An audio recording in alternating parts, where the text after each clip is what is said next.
लोक सेवा आयोग भारत में विभिन्न क्षेत्रों में केंद्रीय सेवाओं की नियुक्ति के लिए जिम्मेदार एकमात्र संस्थान है। सिविल सेवा के अलावा आयोग engineering services, economic services, NDA और सीडीएस इत्यादि के लिए भी एग्जाम कंडक्ट करवाता है। तो अब जाहिर सी बात है कि जब एग्जाम अलग अलग हैं तो उनकी एज रिक्वायरमेंट भी अलग अलग ही होंगी। तो आज के वीडियो में हम इसी पक्ष पर बात करेंगे। नमस्कार, स्वागत है आपका प्रभात एग्जाम के यूट्यूब चैनल पर। ये एक ऐसा प्लेटफॉर्म है जहां आपको मिलती हैं सभी कम्पिटिटिव एग्जाम से जुड़ी महत्वपूर्ण जानकारियां जो आपको किसी भी एग्जाम में सफल होने में काफी मदद कर सकती हैं।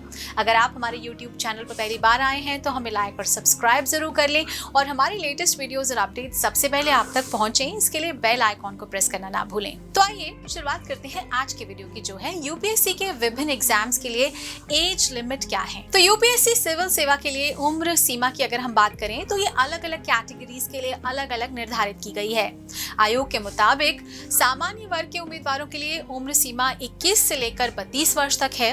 ओबीसी वर्ग के कैंडिडेट्स को इसमें 3 साल की छूट दी जाती है और इसके अलावा जो एससी एसटी कैंडिडेट्स हैं उनको 5 साल की छूट उम्र सीमा में यूपीएससी की तरफ से दी जाती है। और सामान्य वर्ग के कैंडिडेट्स उम्मीदवार 6 बार इस परीक्षा में शामिल हो सकते हैं, यानी कि 6 times दे कैन अपीयर। और ओबीसी वर्ग के उम्मीदवार 9 बार और एससी एसटी के उम्मीदवार अधिकतम उम्र तक ये परीक्षा दे सकते हैं। इसी प्रकार अगर हम आईएएस परीक्षा में बैठने की न्यूनतम आयु सीमा की बात करें तो वो 21 वर्ष है और अधिकतम आयु सीमा 30 वर्ष है। और यहाँ ध्यान देने वाली बात यह है कि आईएएस के लिए आवेदन करने वाले किसी भी सरकारी अधिकारी को आयु में छूट मिलेगी, भले ही वो पहले से ही किसी ऐसे पद पर काम कर रहा हो जिसे उच्च अधिकारी संवर्ग माना जाता है। तो 3 साल या उससे अधिक की अवधि के लिए अनुबंध के आधार पर किसी भी सरकारी संगठन के साथ काम करने वालों के लिए आयु में छूट है।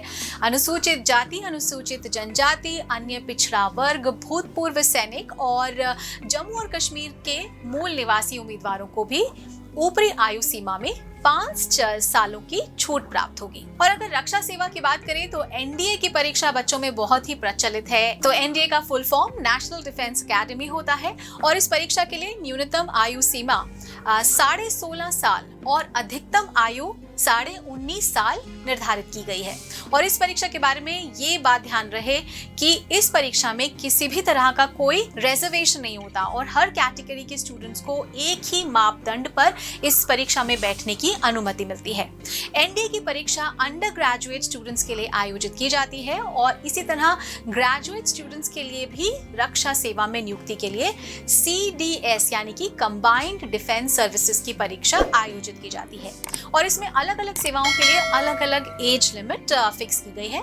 वो क्या है हम आपको बता देते हैं। तो भारतीय सैन्य अकादमी के लिए उम्मीदवार 19 से 24 साल का होना चाहिए। भारतीय नौसेना अकादमी के लिए उम्मीदवार 19 से 25 साल का होना चाहिए और वायुसेना अकादमी के लिए उम्मीदवार 19 से 24 साल का होना चाहिए। और अधिकारी परीक्षण अकादमी के लिए उम्मीदवार 19 से 25 साल का होना चाहिए।